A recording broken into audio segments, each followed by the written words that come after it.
Something very curious is happening with the WNBA right now. Many of you have already seen this headline, and I want to use it as a springboard for a deeper discussion.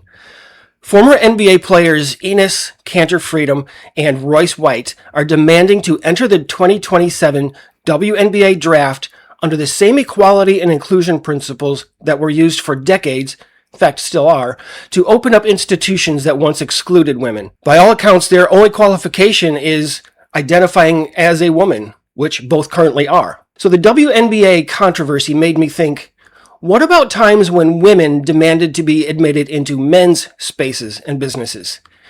And I do want to be very clear about something from the very beginning right here, before anyone decides to leave a philosophical hate comment.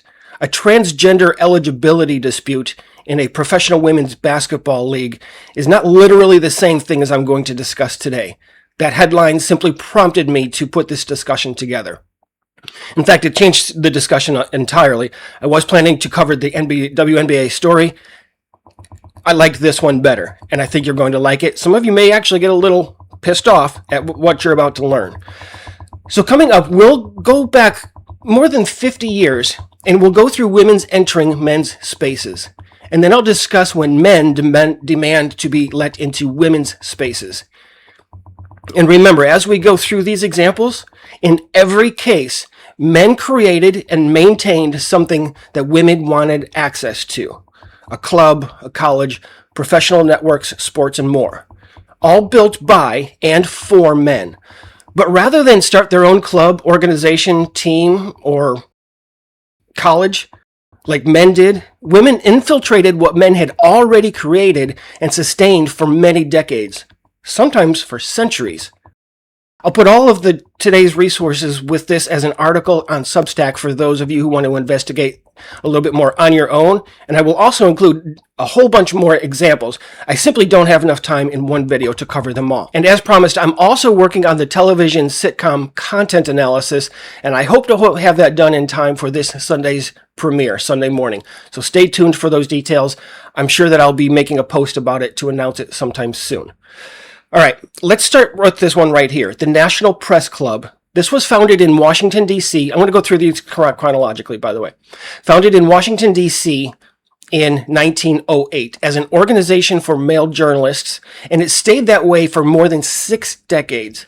The problem was that by then, women were already working as professional Washington correspondents too, but they still couldn't join one of the city's most important journalism institutions. For years, they weren't even allowed full access to its newsmaker events. So women journalists created their own separate press club and continued pushing for equal access. In 1971, there was a court ruling, and the National Press Club's male members voted on it themselves 227 to 56 and opened up membership to women. So this one came under pressure to provide equal access and ultimately gave up its male-only membership policy. There was no legal dispute here. Men just voted and let women in. Moving on, we have the service academies. For most of their histories, America's major military service academies, West Point, the Naval Academy, and the Air Force Academy, admitted only men. Now that changed through federal legislation, not a court ruling. In 1975, Congress passed a law requiring the 3 academies to make women eligible for appointment and admissions beginning with entering class in 1976. President Gerald Ford signed it into law in October 1975. Now that law also required women to meet the same academic and other relevant admissions standards as men. How that has changed over the years, I'm not sure. I only checked on this part right here. Nonetheless, the first women arrived the following summer, 156 at the Air Force Academy, 119 at West Point, and 81 at the Naval Academy. And in this case, Congress directly eliminated the male-only admissions policy that these institutions specifically created to train future military officers. Let's move on. This one, a lot of you will be familiar with. Little League Baseball was founded in 1939 and by rule was for boys. That became an issue in 1972, so this was 30 some odd years later when 12-year-old Maria Pepe joined Little League in Hoboken, New Jersey. When Little League headquarters found out, it told the local league to remove her or lose its charter. So the girl was forced off the team. The National Organization for Women, of all people, right, helped her family to challenge the rule through New Jersey's civil rights system. In 1973, Judge Sylvia Pressler ruled that Little League could not exclude girls, and that decision was upheld the following year. Little League then changed its rules in 1974 to allow girls to play and amended its federal charter accordingly.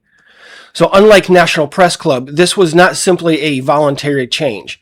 A boys-only organization tried to enforce its exclusion of girls, lost that challenge legally, and was forced to admit girls.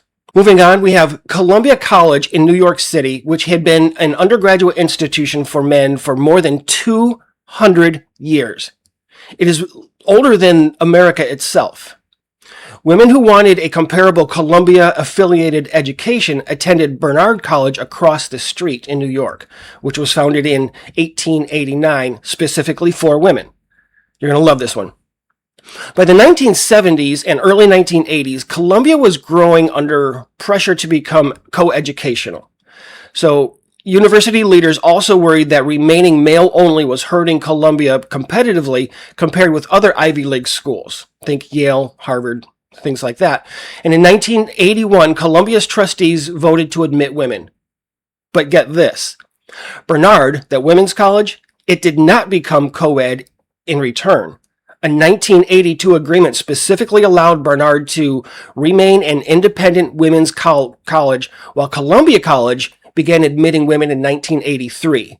So historically, the male Columbia College opened to women, while the affiliated institution created for women retained its women-only admission policy. Moving on, the United States Jaycees, many of you are familiar with this, they originally were called the Junior Chamber of Commerce, and it was founded in 1920 as a civic and leadership organization for young men.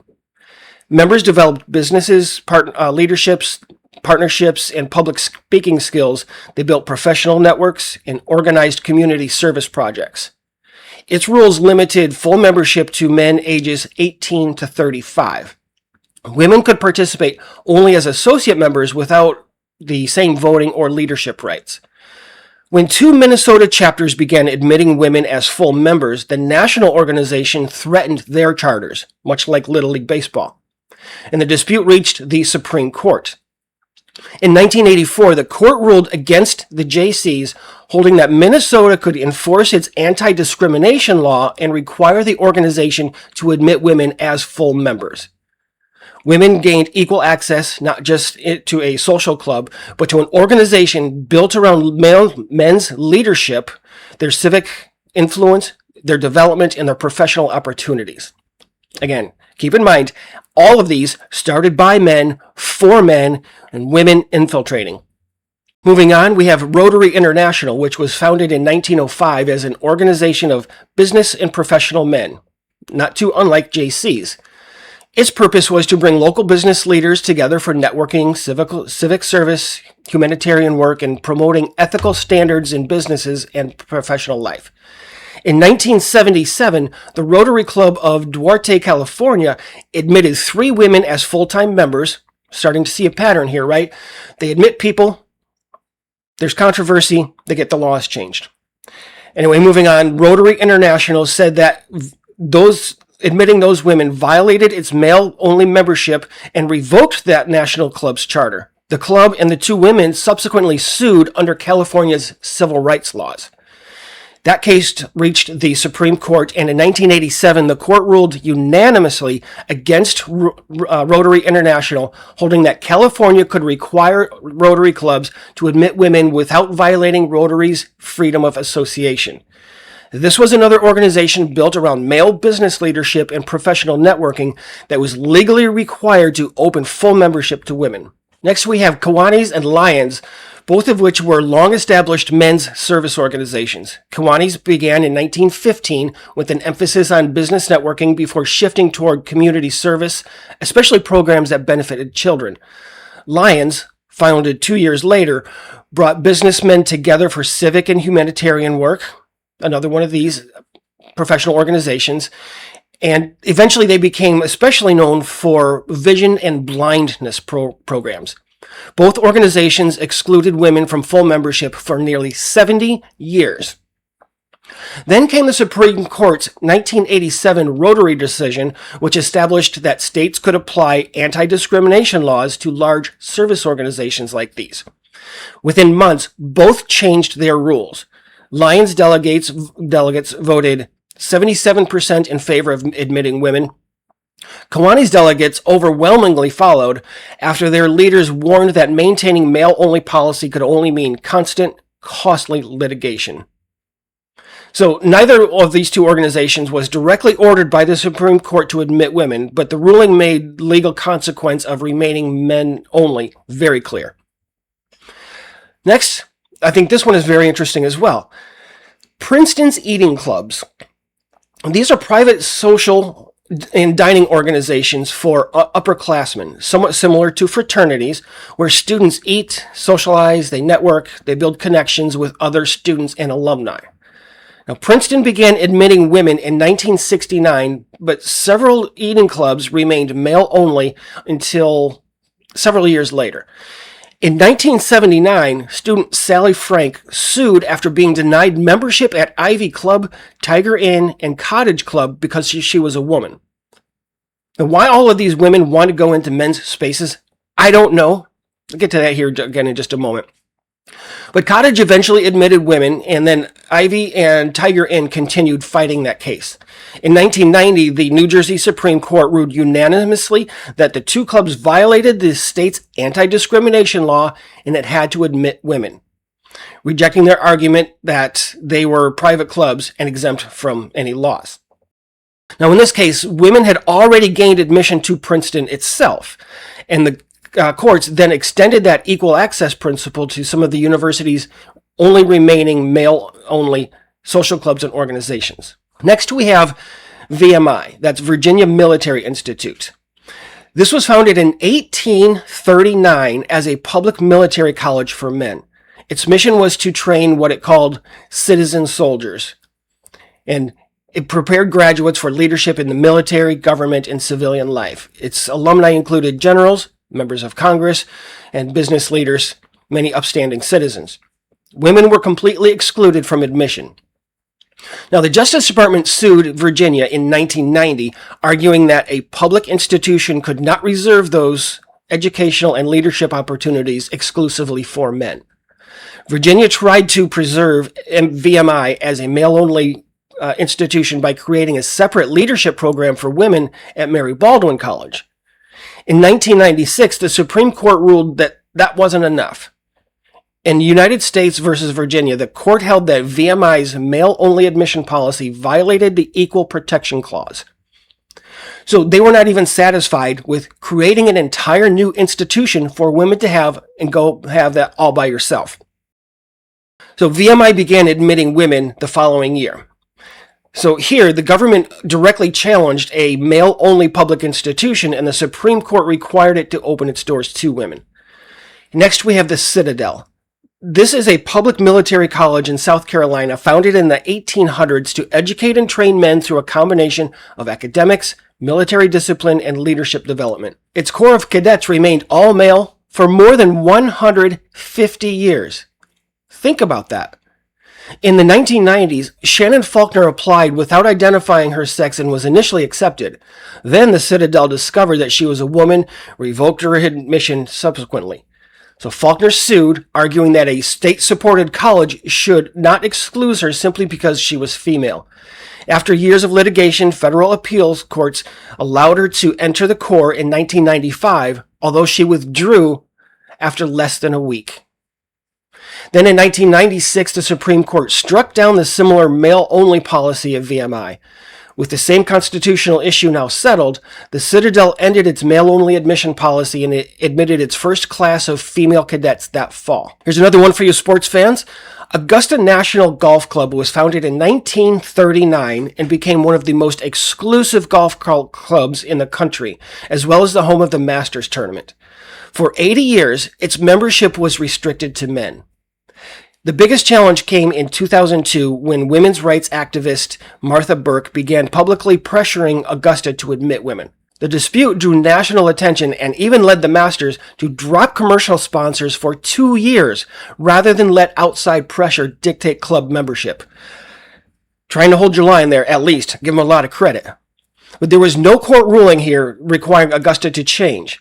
But after a decade of public and corporate pressure, the club announced in 2012 that former Secretary, this is just mind-blowing, that former Secretary of State Condoleezza Rice and business executive Darla Moore would become the first female members.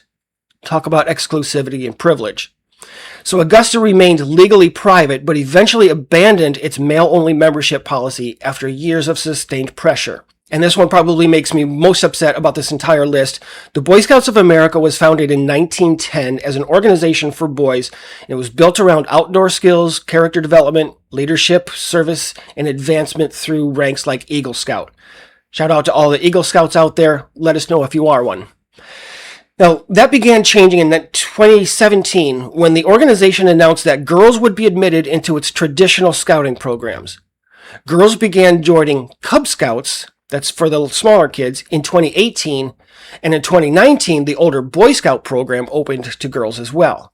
Now, that meant that girls could now earn the same merit badges, hold the same leadership positions, and pursue the Eagle Scout rank.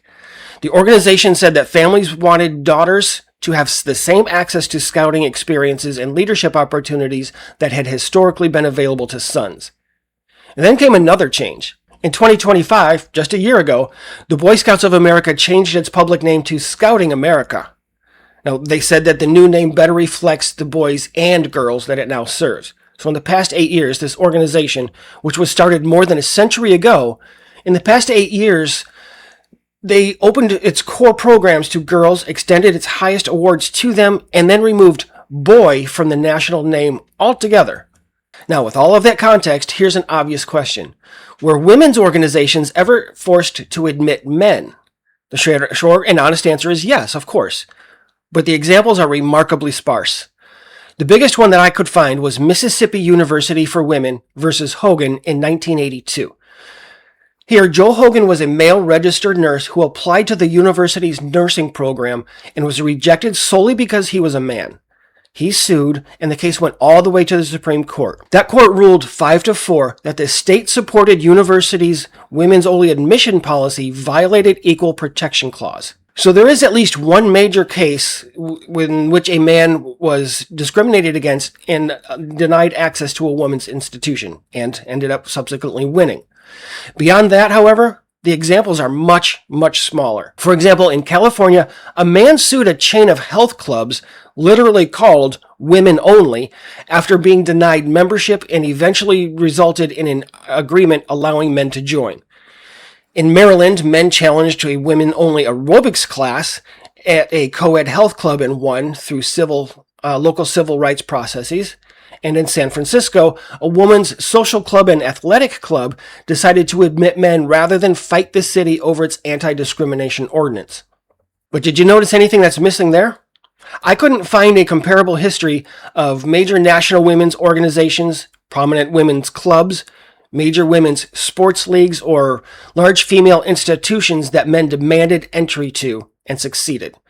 Sure, there are a few small examples, but compared with that long list that we went through just a few moments ago, it's a complete joke. Actually, the larger lesson for me here is that men don't want what women have. Unlike women infiltrating and demanding access to what men create and sustain and maintain for generations. I guess making their own quality institutions is just too much work for them, so they'd rather take the shortcut. So when we put all of these examples together, the pattern stretches across, as I said, generations, centuries in a couple of examples. The National Press Club was male only for 63 years. The Jaycees, 60 years. Kiwanis and Lyons, 70 years. Rotary, more than 80 years. Augusta, more than 80 years. West Point admitted men only for roughly 174 years. Some of these organizations changed voluntarily, but as I mentioned, you can bet that was done under social and feminist pressure. And remember what all of these stories have in common.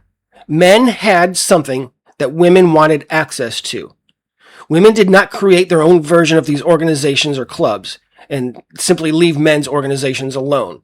In some cases, they already had their own separate institutions. They had their own college. That wasn't good enough for them. They were told that a college, an academic institution, would be built for them. That wasn't good enough for them. And over time, society largely accepted that argument.